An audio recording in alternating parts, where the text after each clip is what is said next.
জাতিকে যারা পরিচালনা করেছেন 54 বছর, তারাও নামাজের কোনো আহ্বান করে নাই।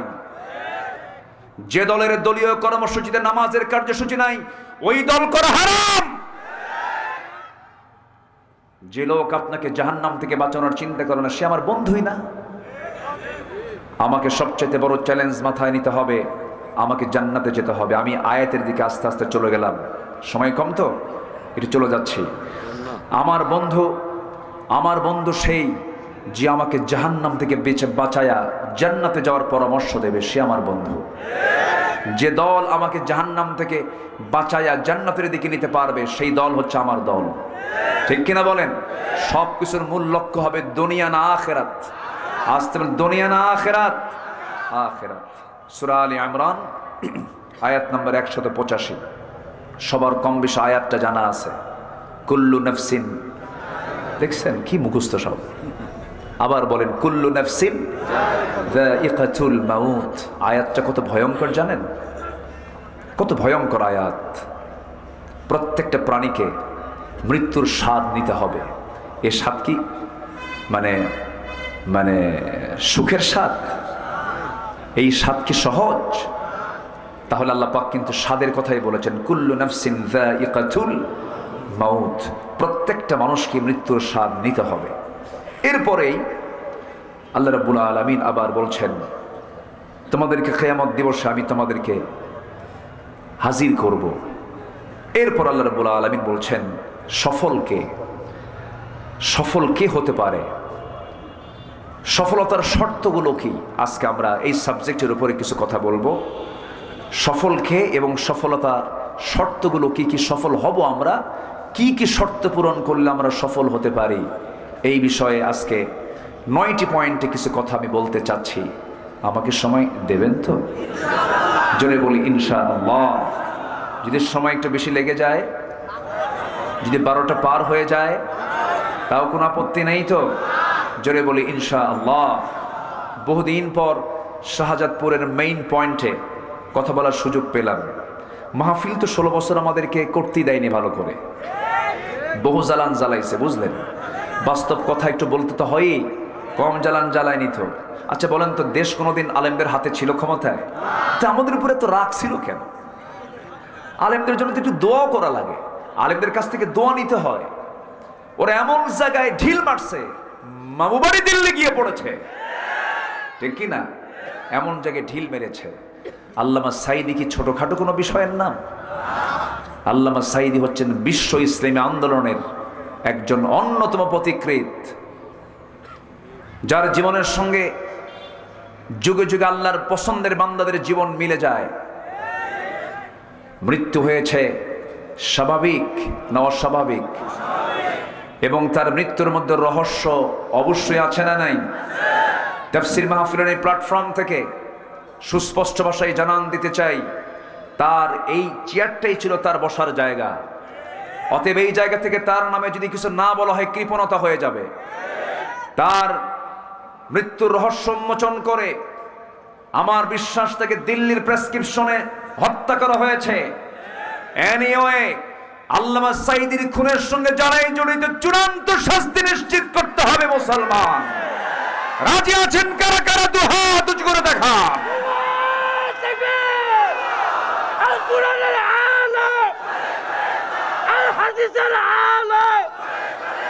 ইসলামের শত্রুরা হুঁশিয়ার, সাবধান।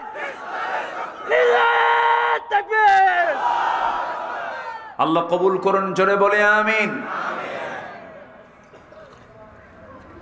2009 সাল, 2000 কত 9 সালে আমার জীবনের প্রথম হজের সফর ছিল। আমি 2009 সালে ফার্স্ট হজে গিয়েছিলাম।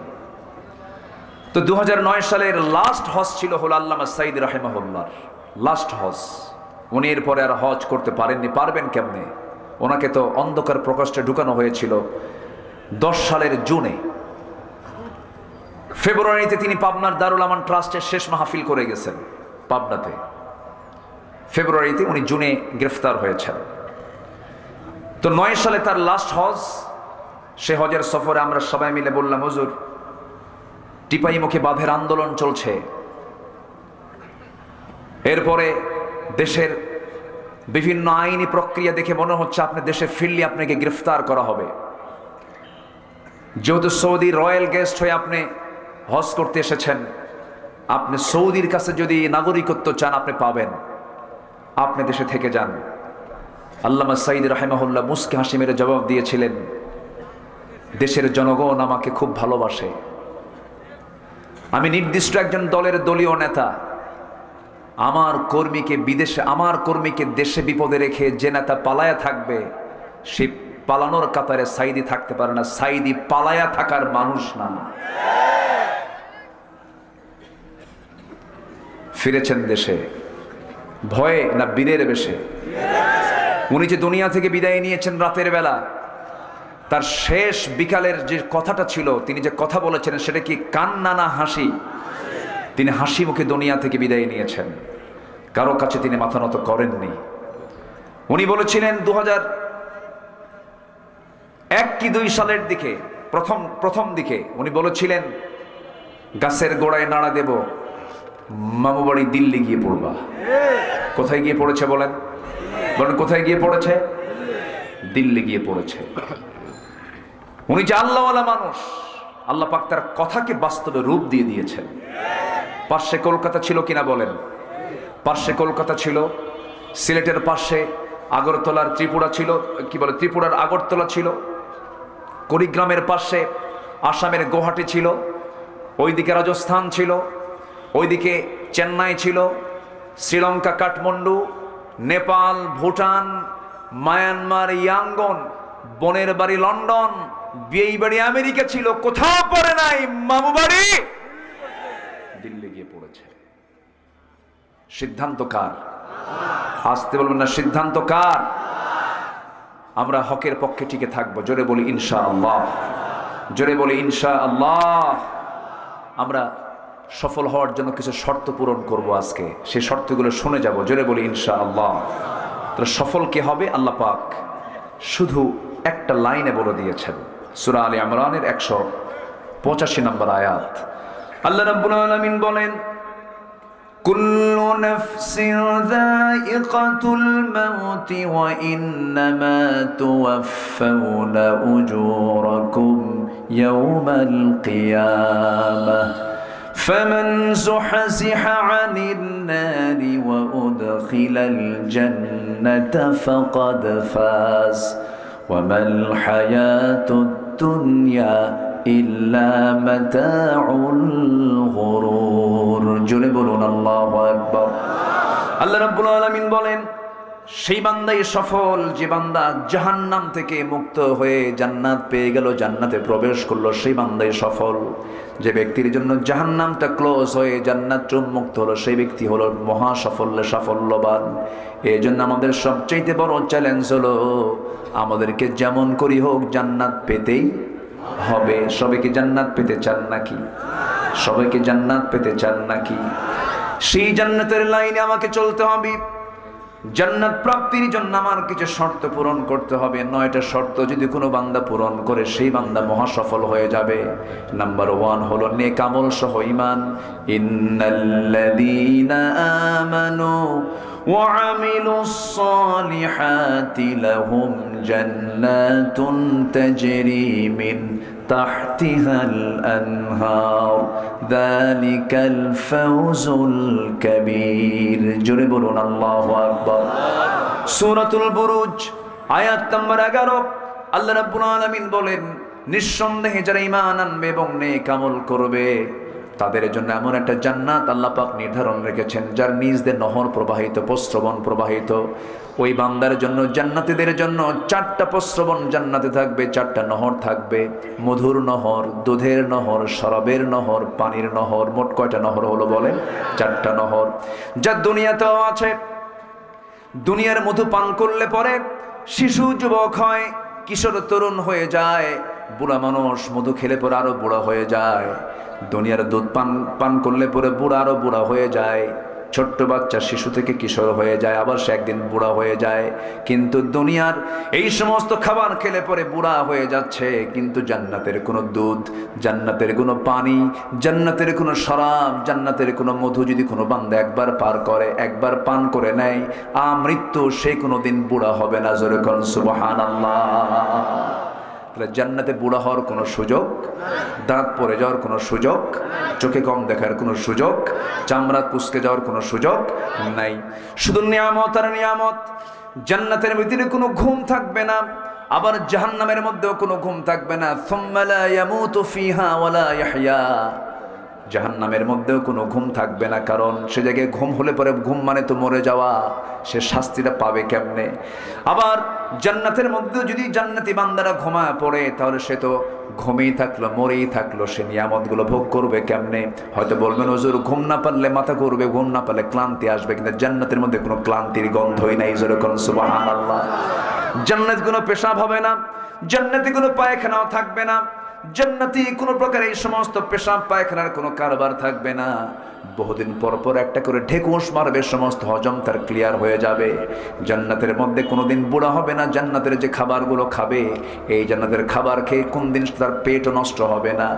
যখন বান্দা মনে মনে চাবে, আকাশের উড়ন্ত পাখি উড়ে যাচ্ছে, এই পাখি যদি ফ্রাই করে খেতে পারতাম, সঙ্গে সঙ্গে ফ্রাই পাখি তার সামনে হাজির হয়ে যাবে। বান্দা যা চাবে সে বান্দা জান্নাতের মধ্যে তাই পেয়ে যাবে। যেরকম সুবহানাল্লাহ। ওয়ালাকুম ফিহা মা তাশতাহি আনফুসুকুম ওয়ালাকুম ফিহা মা তাদউন নুজুলাম মিন গফুরির রহিম। জোরে বলুন আল্লাহু আকবার। সেই জান্নাত কি সবাই পেতে রাজি আছেন নাকি?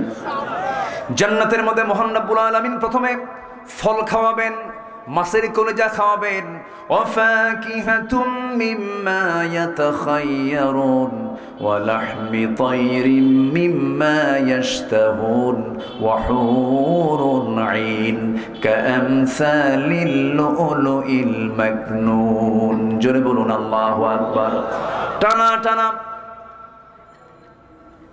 চক্ষুওয়ালা, ডাহুক চক্ষুওয়ালা সেখানে হুর থাকবে জান্নাতের মধ্যে। সেই হুরগুলো এত সুন্দর হবে, লাম ইয়াতমিসহুন্না ইনসুন ক্বাবলাহুম ওয়ালা জান্নুন। যেই হুরগুলোকে ইতিপূর্বে কোনো জিন ইনসান স্পর্শ করে নাই, এত সৌন্দর্যের পিরামিড তারা হবে। এমন সুন্দর হুরের সঙ্গে জান্নাতীদেরকে বিয়ে পড়ায় দিবেন তিনি। আমার কে বিয়ে পড়ায় দিবেন? কে বিয়ে পড়ায় দিবেন? সেই জান্নাতের বিশাল নিয়ামত আমার আপনার সামনে পড়ে আছে। শর্ত হলো নেক আমল সহ আমরা ঈমান আনবো। জোরে বলি ইনশাআল্লাহ। এটা হচ্ছে 1 নম্বর শর্ত সফল হওয়ার জন্য। সম্মানিত ভাইয়েরা, 9টা সফল হওয়ার শর্ত পড়ে আছে, কেবল 1 নম্বর বললাম। ভূমিকম্প যে হলো, কেন হলো বলেন? বলেন ভূমিকম্প কেন হয়েছে? এটা নিয়ে কি কোনো চিন্তা হয় আমাদের? যে চিন্তা করার দরকার আছে না নাই বলেন তো? চিন্তা করার দরকার আছে না নাই? আছে। কেন ভূমিকম্প হয়, কেন, কি জন্য হয়? এটা একটা চলমান প্রক্রিয়া, এটাও সত্য। সায়েন্স বলছে, বিজ্ঞান বলছে যে এটা চলমান প্রক্রিয়া। তবে আমরা যে জমিনে বসবাস করছি, যে জমিনে পা রেখে এত দাপট দেখিয়ে বেড়াচ্ছি, এটা কিন্তু আসলে শান্ত নয়। এই জমিন কিন্তু শান্ত নয়, এটা অস্থির। এক অবিরাম রহস্যময় টেকটনিক গতির খেলা চলছে নিচ দিয়ে। এই টেকটনিক প্লেটগুলো একে অপরের সাথে যখন সংঘর্ষ করে অথবা সরে গিয়ে জমে থাকা শক্তি হঠাৎ মুক্তি পায়, তখন একটি শক্তিশালী শকওয়েভ সৃষ্টি করে পুরো জমিনকে কাঁপিয়ে তোলে। সুবহানাল্লাহ বলবেন না? ক্ষমতাকার। অথচ আল্লাহ তাআলা চাইলেই এই প্লেটগুলোর সংঘর্ষ এক মুহূর্তে অতিরিক্ত তীব্র মাত্রায় দিয়ে সব কিছুকে ধ্বংস করে দিতে পারতেন। তিনি। বিজ্ঞান বলছে আজকের যে স্থিতিশীল জমিন আমরা দেখছি, তা কোটি কোটি বছর আগে এমন ছিল না। তীব্র ভূমিকম্প আর ভাঙ্গা গড়া চলছিল অবিরত। কিন্তু তিনি পৃথিবীটাকে তার ইবাদতের জন্য বাসযোগ্য করে স্থাপন করে দিলেন বহু পর্বতমালা। আধুনিক ভূতত্ত্ববিদ বলছেন পৃথিবীর ভারসাম্য বজায় রাখে জমিনের পর্বতসমূহ। পর্বতের আসলে যে অংশটুকু আমরা দেখতে পাই, এটা দেখতে পাই মূল পর্বতের শুধুমাত্র বাইরের 10% আর বাকি 90% আল্লাহ পাক তার ফাউন্ডেশন রেখেছেন নিচের দিকে। কেউ তো সুবহানাল্লাহ বললেন না? যেরকম সুবহানাল্লাহ।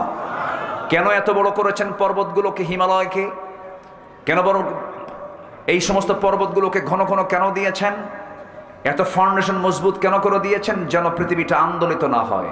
এটা বিজ্ঞান বলছে। ১৫০০ বছর আগে আল্লাহ রাব্বুল আলামিন কি বলছেন দেখেন। আল্লাহ রাব্বুল আলামিন বলেন, وَأَلْقَى فِي الْأَرْضِ رَوَاسِيَ أَن تَمِيدَ بِكُمْ وَأَنْهَارًا وَسُبُلًا لَعَلَّكُمْ تَهْتَدُونَ। জোরে বলুন আল্লাহু আকবার। সূরাতুন নাহল আয়াত নাম্বার 15। মহান রব্বুল আলামিন বলেন, জমিনে তিনি স্থাপন করেছেন সুদৃঢ় পর্বতমালা, যাতে তোমাদের নিয়ে জমিনটা হেলে না যায়, নড়াচড়া না করে। নদ নদী পথসমূহ তিনি দিয়েছেন যাতে তোমরা পথপ্রাপ্ত হও। নদীর রাস্তাকে রাস্তা নয় বলেন। গোটা পৃথিবীতে সবচেয়ে বেশি যানবাহনগুলো, সমস্ত মালামালগুলো সবচেয়ে বেশি চলাচল করে কোন পথে বলেন? বলেন কোন পথে? আমি আপনি যে গাড়িতে চড়ে বেড়াই, এটা কি আকাশ দিয়ে আসে? নদী দিয়ে আসে। আল্লাহ পাক বলছেন সুবুলাল লাআল্লাকুম তাহতাদুন, আমি নদীগুলো দিয়েছি, পথসমূহগুলো দিয়েছি তোমরা যেন পথ পাও। যেরকম সুবহানাল্লাহ। আর পাহাড়গুলো দিয়েছেন কিসের জন্য? যেন জমিনটা যেন হেলে না যায়, নড়াচড়া না করে, ভূমিকম্প যেন না হয়। তাহলে পাহাড় দিয়েছেন কে? পাহাড় কেটে সমান বানালো কে? আল্লাহ বানাইছে। দেখেন, পাহাড় কেটে সমান বানাইছে আল্লাহ, আমরা সমান করে ফেলি। তাহলে দোষটা কার? এই যে ভারসাম্যগুলো নষ্ট হয়ে যায়, দোষটা কার বলেন তো?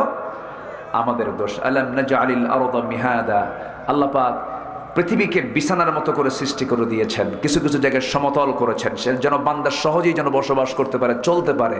সুবহানাল্লাহ বলা যাবে না ভাই? এটা জোরে বলেন সুবহানাল্লাহ। জি, আলোচনার পর এখন মাঝখানে দিলে তো লোক থাকবে না, মনে হয় লোক থাকবে না। আমি কি কাউকে দেব এখন? আমার মনে হয় এটা ঠিক হবে না। আলোচনার যে একটা সৌন্দর্য, এটা যে হেরে যাবে আর এটাকে ফেরত পাওয়া যাবে না। যিনি এসেছেন আমি তাকে সম্মানের সাথে বলবো, বরকতময় জায়গায় আছেন, একটু কষ্ট হলেও আল্লাহ পাক আপনাকে সুস্থ করে দিবেন ইনশাআল্লাহ। উনি শেষ, ওনার বক্তব্য আমরা শোনার অপেক্ষায় থাকবো। জোরে বলি ইনশাআল্লাহ। আমার দিকে তাকান, একটু বিনয়ের সঙ্গে বলবো, আমরা কি ফেল করতে চাই না পাশ করতে চাই? কি পরীক্ষা? মাস্টার্স পরীক্ষায় না ইমানের পরীক্ষায়? বলেন কিসের পরীক্ষা? বলেন। ফেল করতে চাই না পাশ করতে চাই? তাহলে আমরা কি পাবো? সফল হব, জাহান্নাম থেকে মুক্ত হয়ে ওয়া উদখিলাল জান্নাত ফাকাদ ফাজ, আমরা জান্নাত লাভ করব। আল্লাহকে আমাকে কম কিছু দিয়েছেন বলেন তো? আল্লাহকে আমাকে যা দিয়েছেন কম কিছু দিয়েছেন না বেশি কিছু দিয়েছেন? আমি যা চাইনি তার চেয়ে বেশি দিয়েছেন। চোখ, এক চোখে মানুষ থাকে পৃথিবীতে, আছে না বলেন তো?